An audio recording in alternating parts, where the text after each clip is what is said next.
قصه را خیلی با دقت گوش اندازین، شما خودتان پیخست میشوین که آیا این تهمت بود یا تهمت نبود. انا همینجا تهمت حضرت عایشه سر میشود. در هر یک جهاد حبیب خدا یک زنی خدا می برد. غزوه بنی مصطلق آغاز شد، حبیب خدا قرعه پرتاب، قرعه را عایشه یافت و همسفر این غزوه بنی مصطلق عایشه شد. حبیب خدا وقتی که در راه عایشه میگوید می رفتیم هر جایی که اگر استراحت اختیار میکردن، من در کجاوه سوار بودم. کجاوه را میدانید، بالای اشترها و بالای اسبها در یک خانچه میکنند و همون خانچه را بالای اشتر بار میکنند، در داخل او آدم است. از داخل کجاوه خود میفرامدم باز تا زمانی که حبیب خدا امری به سوار شدن میکرد. این حادثه را حادثه افک میگویند. افک در قرآن افک یاد میشود، حدیث افک میگویند. یعنی مقصد از افک بهتان و دروغ، حادثه بهتان و دروغ. خدا پرده کند. در دعاها ما حتی میگفتیم خدایا ما را از تهمت بدی ناگهان نگه دار. اینا به خدا وجود دارد، تهمت کردن وجود دارد. یک آدمی که صاف و خالص است تهمتش میکنند.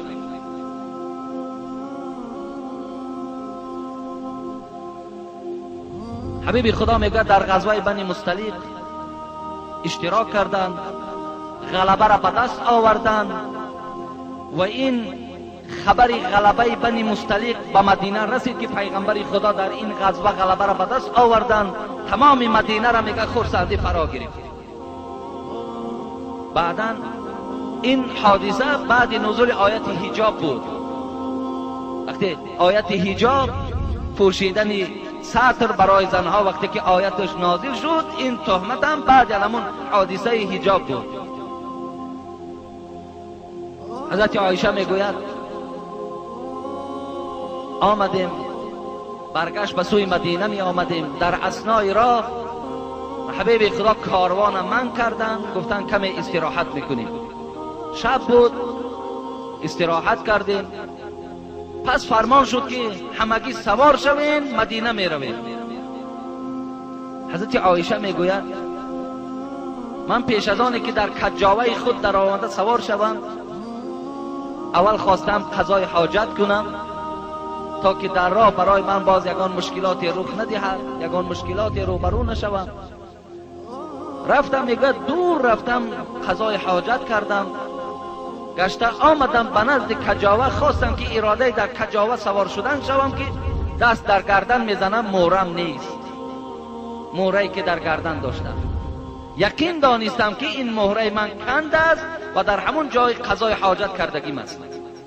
میگه دور رفتم، مثلا شب که بود این مهره را جستجو کردم تا مهره ها را جمع کردم، آمدم که کاروان رفت است. کجاوه مرا بالای اشتر بار کردن و فکر کردن که الک من در داخل همون کجاوه هستم. لیکن در آغاز صحبتش حضرت عایشه گفتن به خاطری که من دختری 13 ساله و 14 ساله بودم و بسیار کم گوشت بودم، کم وزن بودم. این زمانهای اون زمانها زنکا میخواد کم گوشت بودن، کم خوراک بودن. بگن اونا فکر کردن که من در داخل همین کجاوه هستم و مرا بار کردن و آیت حجاب که بود دیگر اونا حق نداشتن که در کجاوه مرا کشاده و مرا تماشا کنن. خلاص رفتم. من آمدم در جایی که کاروان بود، در همون جای کجاوه خود نشستم و گمانم این بود که پیغمبر خدا نفرهای را به سر من روان میکند تا که مرا از اینجا گرفته با صحت و سلامت و پیش رسول اکرم برند. لیکن هر چند استازگری کردم کسی به سراغم نآمد. این حالت مانده شدم و در همون جای نشستم، خوابم برد. قریبه های صبح بود که یک صدای شنیدم که این لله و این الیه راجعون. صدا یک مردی برآمد. این صوفان ابن معطل سلیمی بود. اون وقتا قاعده همین بود که یک نفر در قفای همون لشکر میگذاشتن، لشکر پیشا پیش میرفت، این از پس هر چیزی که از عسکرها که میغلطید و یک گرفته با صحت و سلامت به صاحبش میرسانید.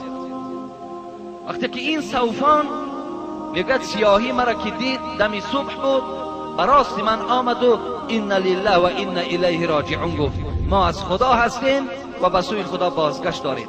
صدای او را شنیدم، برابر عایشه میگوید از جای خود خیستم و چادرم را در رویم کشیدم. قسم به خدا عایشه میگوید سوفان دیگر بر من هیچ سخنی نگفت، فقط اشترش را خوابانید، به دستش اشاره کرد که اشتر در سوار شد. اشتر در سوار شدم، بند اشتر را گرفت و روان شد، به لشکرگاه آمده رسید. تا رسیدن لشکرگاه الکی سردار منافقین، سردار تهمتچی ها عبدالله ابن ابیه الکی تهمت در مدینه پاش کرده بود. کی چی تهمت بود؟ عایشه امشب زنا کرد، همراه حسان ابن ثابت که این شاعر پیغمبر بود، همراه مستح ابن اساسه که مادرش خاله ابوبکر بود و همراه حمنه دختر جحش که این خواهر زن پیغمبر بود. 4 نفر تهمتگرها سرداری را به خود اختیار کردند، باز چند نفرهای دیگه داشتند. همگیش فقط یک سخن میگفتند عایشه زنا کرده است. عایشه درک ندارد. وقتی عایشه میگوید آمدم به رسول اکرم روبرو شدم، رسول الله پرسید چرا شب در کجا بودی؟ گفتم همین خیلی حادثه رخ داد ای حبیبی خدا، گردنبند فراموش کردم، آمدم که شما آمده در همون جای خواب بودم، سوفان آمد، قسم به خدا به من گپ هم نزد، مرا به نزد شما صحت و سلامت آورده. روز بود، خدا رحمت کنه صاحب تفسیر ابن کثیر و میگوید که یک خالی بودن عایشه از زنا این که همون سوفانی که بالای شتر عایشه را بار کرده آورده بود روز بود، شب هم نبود که بسیاری تهمت ها را در شب میکنن آدم باور میکنن، روز بود. بگوید حضرت عایشه میگوید وقتی که حبیب خدا اینها را از من شنید باورم کرد که من صحت و سلامت آمدم، لیکن الکی در وجود پیغمبر خدا تهمت شیناندگی بودن، به گوش پیغمبر خدا هم رسانیدن. عایشه میگوید آمدم به مدینه، زمان رسیدم 1 ماه بیمار شدم، ولی درک ندارد که باید تهمتی بر زنا کردم. تمام مدینه را تهمت فرا گرفته است، عایشه درک ندارد. آدم بیگناه از کجا در پی هیچ کار نیست. لیکن میگوید حبیب خدا هر باری که من بیمار میشدم بسیار در من لطف و مهربانی میکرد. این دفعه در بیماری که شدم از من لطف و مهربانی هاش برداشت، دیگر لطف و مهربانی نمیکرد. خانه من می در آمد فقط میپرسید چگونه هستند، حتی نمیپرسید چگونه هستی ای عایشه، چگونه هستند. بیرون میشد. عایشه میگوید من تعجب میکردم که این حبیب خدا اینقدر من محبوب زن او بودم، اینقدر احترام داشتم، چرا برای من لطف و مهربانی ندارد؟ احساس میکردم لیکن در تعجب می آمدم. آخرهای ماه بود که میگوید درست شدم، تنم به درد شد. و ناگاه میگوید مستح، انمون مستحی که فرزند اساسه بود، گویا مادرش خاله ابوبکر بود، بچه خاله ابوبکرم تهمتی به دختر ابوبکر زد. میگوید مادر همین میگوید پیشم آمد و میگوید گفتم ای مادر مستح، خوب میشد که یک قضای حاجت میبرآمدید. عایشه میگوید از این شب به شب دیگر 1 بار ما قضای حاجت میرفتیم به خاطر کم خوراکی شد. و میگوید در نزد خانه هامان ما حاجت خانه نمی ساختیم مثل عرب های جاهلیت، قضای حاجت ما در صحرا میشکستیم. دور از خانه ها می رفتیم و در دور می شکستیم. این مستح، مادر مستح با من همراهی کرد. وقتی در راه صحرا می رفتیم برای قضای حاجت، به ناگه میگه چادری دراز داشت. همین مادر مستحی که عایشه را تهمت کرده بود، یکی میگه پاش در همون چادر پیچید و قریب که به افتیدن بود. در همین حالت افتیدنش همین مادر مستح چی گفت؟ گفت خدا مستح را هلاک کند. عایشه میگوید وقتی شنیدم که مادر در حق فرزند خود دعا کرده ایستاد که خدا مستح را هلاک کند، ناراحت شدم. گفتم ای مادر مستح، آخر مستح اشتراکچی جنگ بدر هست، چرا در حق وی دعای بد میکنی؟ گفت ای زن نادان، تو آیا بیدرک هستی که مستح تو را تهمتی به زنا کرده است؟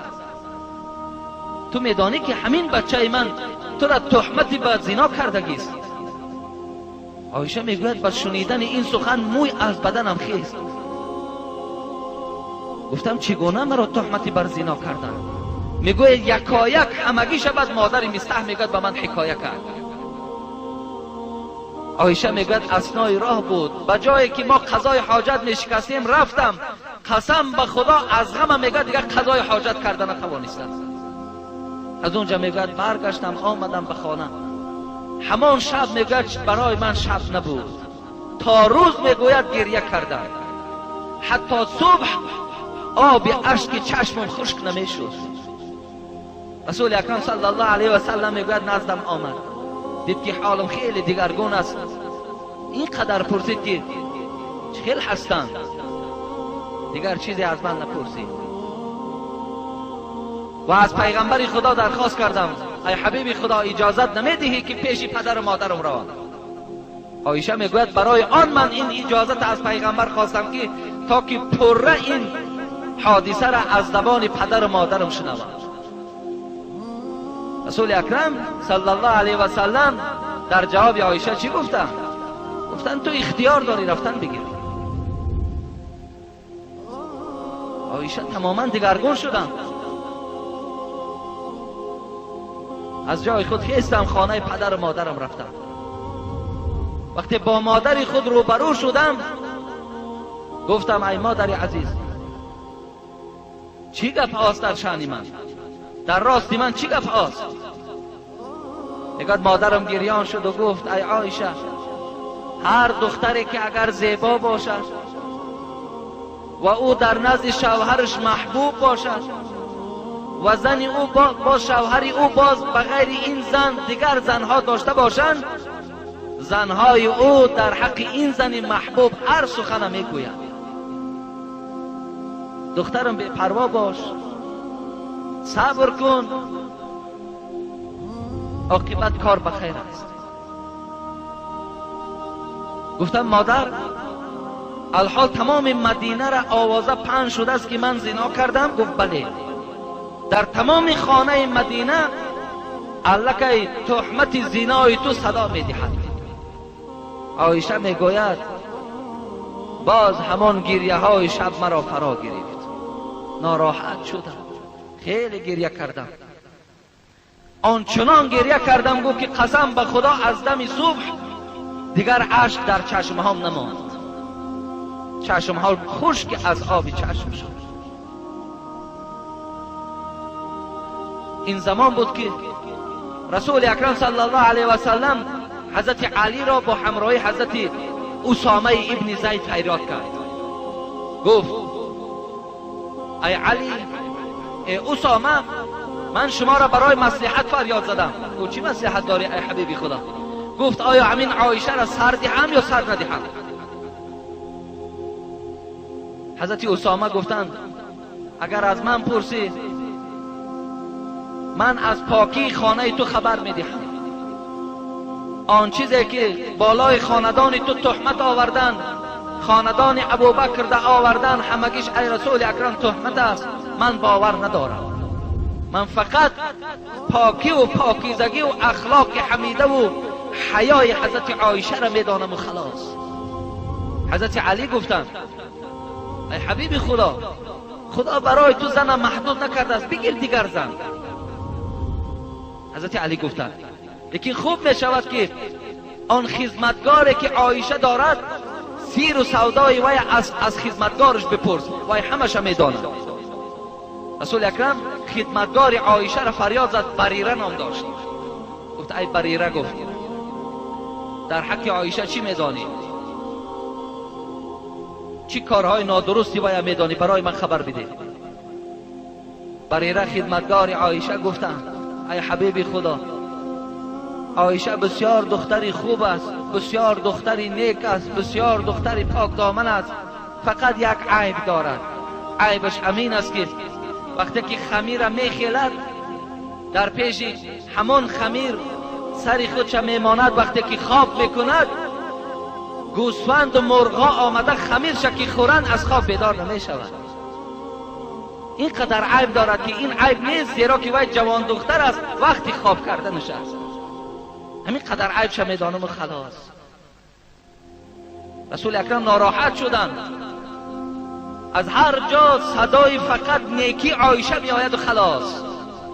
بالای منبر برآمد، گفت کی مرا در پاکی خانم یاردم می دهد؟ کی علیه عبدالله ابن ابیه ابن سلول منافق مبارزه می برد؟ کیست؟ میگوید سعد ابن معاذ انصاری که از قبیله خزرجی ها بود، از جاش خیست. گفت پیغمبر خدا من در قبطت میستم، اگر کدام شخصی که از قبیله اوس باشد و تهمت کرده باشد قسم به خدا گو گردنش میزنم. و ناگاه از بین قوم سعد ابن عباده خیست، گفت ای سعد ابن معاذ، تو دروغ گفتی، تو کشته نمیتوانی. گفت بچه عمکی سعد ابن معاذ از جاش خیست و پشتیبانی و کرد. یک غلغله مسجد صدا گرفت، فرا گرفت. رسول اکرم که زنده و حیات بودند این غلغله را پس کردند. قریب بود که بین این دو قبیله اوس و خزرج جنگ و کشتار برپا میشد. این زمان حبیب خدا از منبر پایان شد و خانه عایشه رفت. عایشه همراه یک زن دیگر و پدر و مادرش در خانه نشسته بود. حبیب خدا گفت ای عایشه، گفت من از تو سؤال دارم، اگر در این کار بد دست داده باشی به سوی خدا توبه کن، خدا تو را میبخشد. لیکن اگر پاک باشی پاکی تو را خداوند برای من خبر میدهد. عایشه میگوید از این سخن پیغمبر خدا آنقدر پر تأثیر شدم که به مادرم اشاره کردم که جواب سخن پیغمبر را بگوید. مادرم گفت من چیزی گفتن نمیتوانم. پدرم اشاره کردم در جواب سخن پیغمبر چیزی بگوید. گفتن به خدا قسم ما دلاور نمیشیم در جواب پیغمبر خدا چیزی بگوید. عایشه گفتن من پاسخی رسول اکرم میدهم. من گفتن دختری جوانم، نه اونقدر قرآن زیاد خوندم، لیکن ای حبیب خدا اگر الحال من میدانم که از تهمت است، میدانم که پاک هستم و روز از روزا خداوند پاکی مرا برای تو خبر میدهد، لیکن اگر الحال گویم که من پاک هستم و خدا میداند که من پاک هستم، گویم پاک هستم، تو باور نمیکنی. لیکن اگر گویم که من بر همین زنا رفتگی هستم، این جنایت کردم، حالا که خدا میداند که من پاک هستم، ای حبیب خدا تو باور میکنی.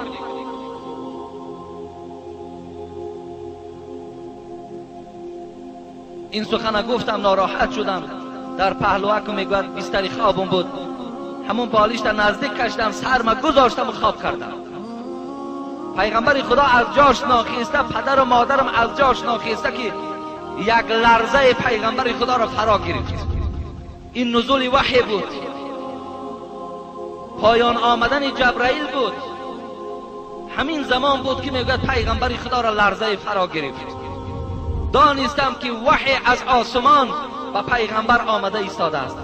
لیکن عایشه میگوید من خودم را آنقدر پس می شماریدم که قسم به خدا فکر نمی کردم که برای پاکیزگی من برای این پاکی من 14 آیت از آسمان پایان شود که تا روز قیامت مسلمان ها در نمازش اینا تلاوت کنند. اینا گو من باور نمیکردم، فقط فکر میکردم که در یگان خواب پیغمبر شاید که پاکی من برای اون خبر داده شود و بس. لیکن وقتی پیغمبر خدا میگن از لرزه فراغ آرام شدم، نگاه کردم که یک تبسم و خنده چهره پیغمبر فرا گرفت و گفت اولین سخن بود این که گفت عایشه خدا تو را رحمت و مغفرت کند، الحال 14 آیت از آسمان برای پاکی تو نازل شد. خداوند 14 آیت پایان کرد که عایشه پاک است. این حادثه که بالای او فرا گرفت، این غم و دقتی که او را روبرو کردند، این همگیش تهمت بود. پدر ابوبکر، مادر ابوبکر آنچنان خرسند شدند و مادر عایشه میگد عایشه را چی گفتند؟ خیز از جاد گفتن عایشه گفتند خیز برای خدمت پیغمبر خدا پیغمبر را تشکر بگو. لیکن عایشه مادر ما چی گفتند؟ عجیب سخن گفتند. گفتند والله لا اقوم الیه، قسم به خدا پیش پیغمبر نمیخیزم، او را تشکر نمیگم، ولكن احمد الله عز وجل، ولیکن حمد خدا را میگم، ستایش پروردگار را میگم که برای یک عایشه از 7 طبقه آسمان آیت نازل کرد که تا روز قیامت بندگان خدا این آیت را میخوانند. من حمد و ستایش پروردگار را میگویم.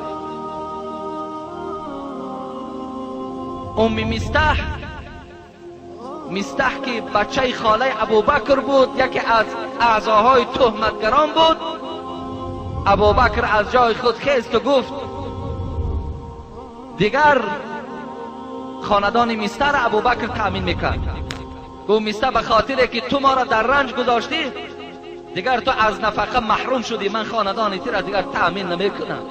لیکن در برابر همین آیت نازل شد که آن توانگرهایی که فقیرها را تأمین از نفقه میکردند برای این کار بده که اونها کردند نفقه را از اونها باز ندارند.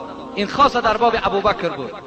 ابوبکر میگوید وقتی این شنید گفت قسم به خدا، گفت مستح برای این کار بده که تو کردی من تو را مغفرت میکنم و نفقه تو را به خاندانت میرسانم. ببینید این تهمتی که نسبت عایشه کردند به خاطر که آبروی عایشه را ریزانند، به خاطر که آبروی ابوبکر را ریزانند، لکن چی شد؟ به خیر انجام یافت. و آخر دعوانا عن الحمد لله رب العالمین.